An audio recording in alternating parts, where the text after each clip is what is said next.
All right, what's on your list? What's on my list? Well, you know what I had, because I didn't know how long we were going to have, but I had just topics that I thought would be interesting. Okay. In the fiddling area, sewer policy is huge because a lot of fiddling goes around sewer policy. Right.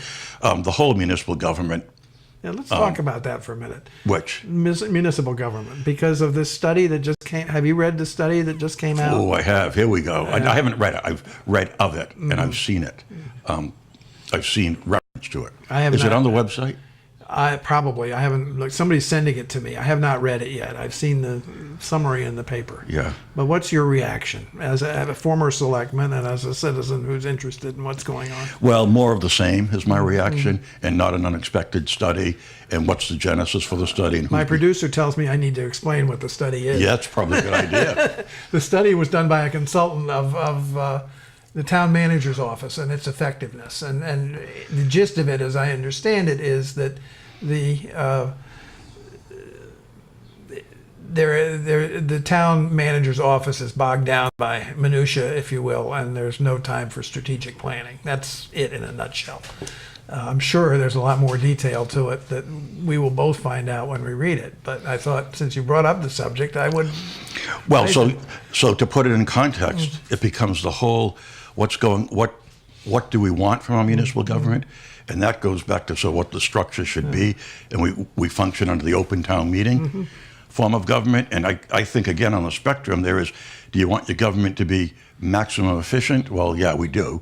Do you want your government to be maximum accessible and participatory? Yeah, we do, and those two things collide, and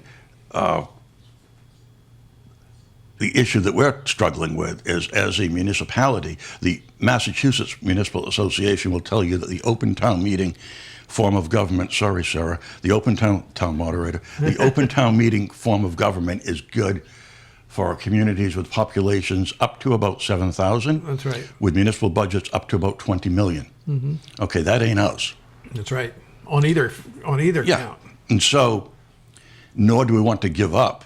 I've been 360 degrees on this. I thought town meeting's time was over, that we actually are a city. We need to go to a city form of government. And having been through the whole loop of government, I am most secure in the town meeting form, where I can get up and say, hold the boat or whatnot. We have to talk about the stabilization fund someday. And That's too complicated. we're not going to have. We don't want that out on TV. We do, but we'll have to do that another time. That'll be another day. So, what do we want out of our government? And I speculate we have the form of government that we want right now. And as a consequence, the town manager's office is going to get bogged down in minutia. There's no getting around it. And for those who want to do a study and raise up a bunch of stuff as a sort of a front piece for moving the pieces around on the board and doing personnel changes, I think we've all seen this game plenty of times, and so I don't care much about the current study. Okay. In the current environment, however, you said that we want our government to be as efficient as possible.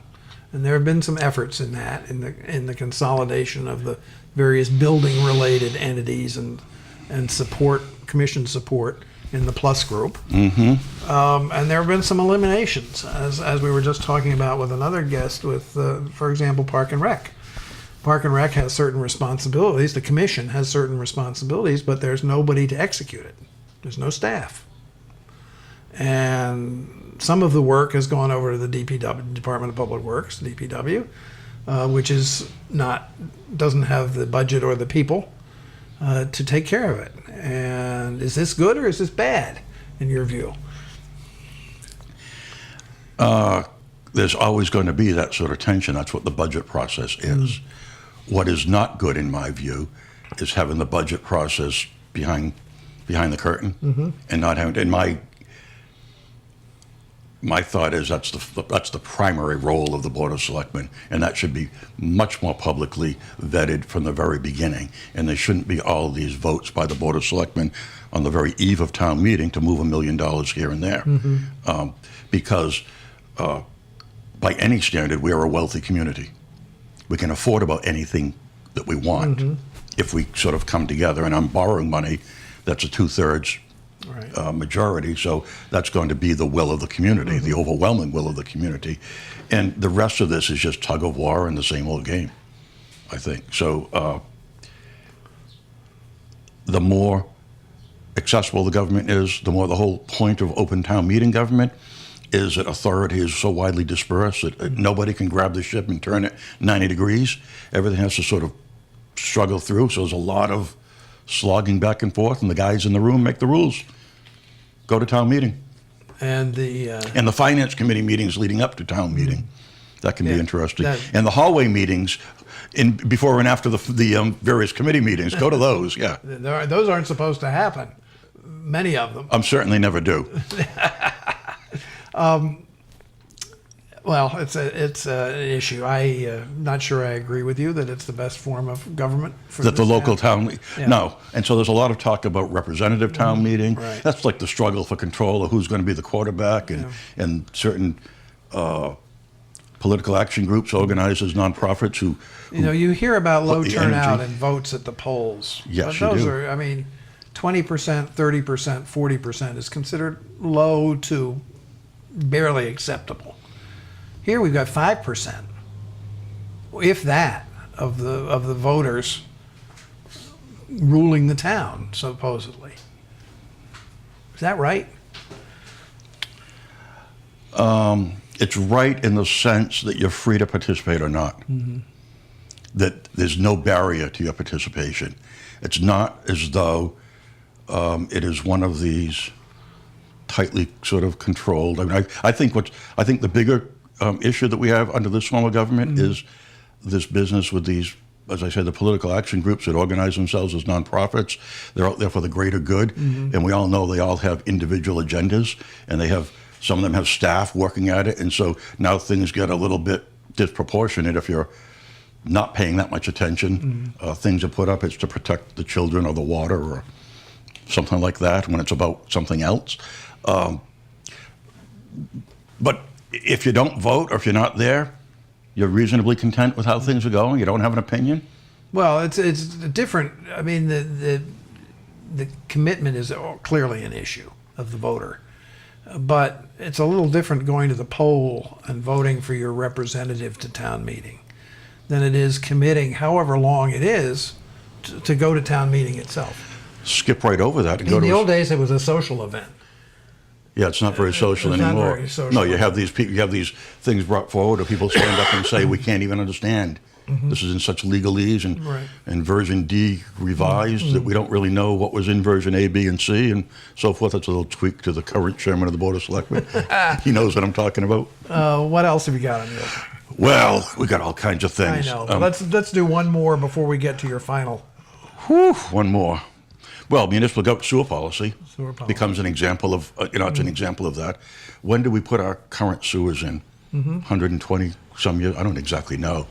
But there were over 100 years there ago. were no raging debates. Well, maybe there were, but they were pretty simply solved. We had a population the size we have now. We ran the sewers to collect it all. We ran it far away from where everybody is, and it worked pretty well for 100 years. And now we've spread around a lot. There are ostensibly concerns about the water quality, and there certainly are when the state, under the regulatory oversight, says you have to do this or do that about improving your wastewater treatment. And yet we're reluctant for some reason to do what worked so well 125 years ago, is run the pipes everywhere, collect it all up. And I think we're reluctant to do that because there's a reason of cost, but there's also the reason of, in various views, that running the sewers is going to then allow somebody to have more bedrooms in their house than the current septic regulations allow.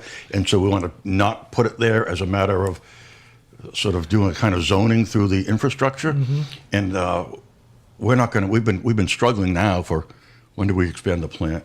2005, something like that. Yes. So we're almost halfway through its life. It's a 20-year design life, and we're nowhere Right. on what is our policy, And because for a while, we were keeping people from using it because we thought it was going to be over capacity. yes, And now we're Well, no, we partly didn't for- think it was going to be. Well, maybe, Yeah, maybe we did. there was some discussion. There were about it. various reasons we were That's keeping right. people from using it. I That's think. right. Yeah. And then now all of a sudden they realized the formula that was set up to pay for it didn't work. It worked well enough to suit some people because what it does is it makes it so expensive now to be on the sewers that you can raise that as a bunch of fear mongering and say we can't afford to expand, then we can't expand. Well, them. this raises another question. Should the sewers be paid for by general revenue, general fund, from the general fund, from tax revenues, or should it be paid for expansion from user fees, privilege fees? How do we do it 120 years It ago? was all paid for by the taxpayer. Right, and then 25 years ago, it all came from the federal government. That's right. Which was the same thing, right? We were paying for the guys in Alaska, the guys in Texas were paying for us, Right. just funneling it through Washington, taking 20% off the top or whatever they were doing. Yeah. So that's where the libertarian part comes in. Right. We have to do labels someday. So,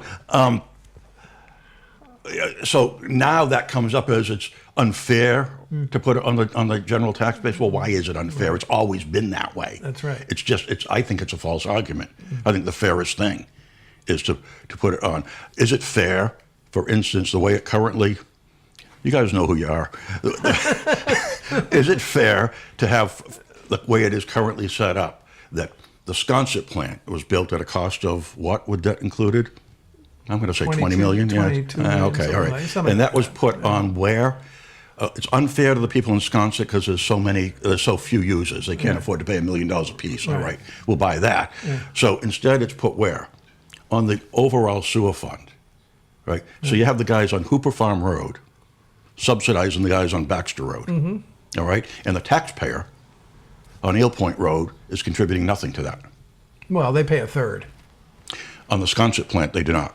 Right. That's okay. what I'm saying. This was all, in my view, this was all part of a strategic plan to drive up the cost, to kind of make it less attractive for voters to vote for expanding the sewers. It was a part of a long-term thinking on part of some of our friends. Conspiracy theory. Not a conspiracy, not a conspiracy at all. Just a sort of a common goal and a strategy.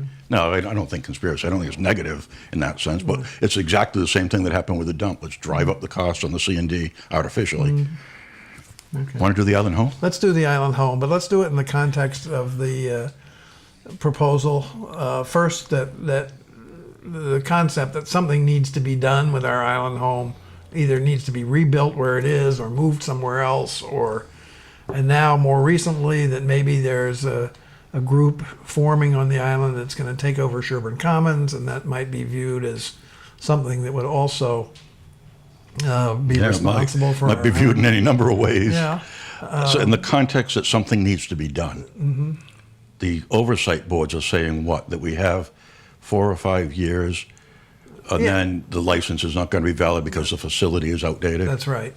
And before that island home existed, we had what is now the Landmark House was the island home. Right. And do any of us know the history of that? Offhand, I've got to do some more digging. Yeah, I don't. But there was the Pulpus poorhouse way before that. But the Landmark House was built, I don't know when, 1900. Probably somewhere around there. My earliest childhood memories of Uncle Wallace in the window of the Landmark House. You give him a wave when you go by. He'd be very disappointed if he didn't acknowledge when you went by. My memory is that went on forever and ever and ever. I don't know if it was like a couple of seasons or really how long he was there. My hope and view is that it will be rebuilt exactly where it is in a state-of-the-art facility. And I've long felt that way. I think harking back to Uncle Wallace and people that, and at least at a certain time, maybe in the late, let's say the latter half of the last century, people that were born and brought up here would often sort of, it was a community sense to the island home is there for us if we need it. And it's a sort of an identification thing. My own dad passed away at the island home just about a month ago, and he'd been there for 5 days. And he had the impending thing was he had a stroke, and when you have he had some other issues, but when something like that is unfolding, there's not a lot of time to figure it out. So you go, the ambulance, the ER, they get on the line, they hook you up with Boston, they do this, they do that, you medevaced, and you go up there and you go all through everywhere, and it comes to the prognosis was never in doubt, or very quickly was clear. So then it becomes where to go. Right. And where this is going to play out. The doctors all said there is not time to set something up at home. You know, we have wonderful palliative and whatnot. right. You can't do it at home. For whatever the reasons of, and I suppose if you had time to study this in the moment, you could sort through it. But it wasn't going to be a hospital. It was it's going to be, we're going to unplug and we're going to go on a glide path someplace. Now, there are lots of facilities in the suburbs. Right. But for somebody who Was born here, grew up here, all that. identifies with it, Yeah. there's only one place he wants to be. I don't even know like what it takes to get in and out of there, and it was very clear that this was not a prolonged thing, and they found a space for him. We were there for 5 days, and a number of really beautiful things happened in those 5 days. But as it got right down to it, and late at night, his namesake, 12-year-old Albert Glowacki, who had been having a little issue with, do I want to go there? Right. All of a sudden was like, yes, I have to be there. And he was there, and we went outside. Now it was very early in the morning. We sat on the patio there in early July night. It was a beautiful night. One of the rare ones in July. Yeah, yes. I mean, there was no fog. Yeah. It was just, and the lights, the harbor, and there were, the boats were there and everything. And it was time to go, and he said, this is really nice that it could be here. Can we just stay here for a few minutes? And so that just brought it right home to me. And we had come in Boston, Mass General, for those who've been up there lately, the neurology part there is a brand new building, or 3 years old, state of the art. Right. And we came into this facility, and the people could not have been more wonderful. And the facility needs a lot of help. Do I want to see it part of away from the harbor? I don't. Do I want to see it part of some other facility? I really don't. I really am very hopeful that we're going to look at all of our priorities and say, this is something that is worth having. For those who, it's not like if we're in Barnstable, you can be down the road a little further. I don't know. But you're either here or you're not here. And for those who want to be here, let's do it. Michael Glowacki, thank you very much. Thank you, Look Dan. forward to seeing you again. Let's do some more. We will. Let's do a whole thing on government and a deeper one on the Concom. Let's have a roundtable on when the lawsuits get all resolved. Let's get people, those who don't like to come on the camera. Yeah. Are we on or are we off? What are we doing? Really that one. Stop tape. Good stuff. That was fun.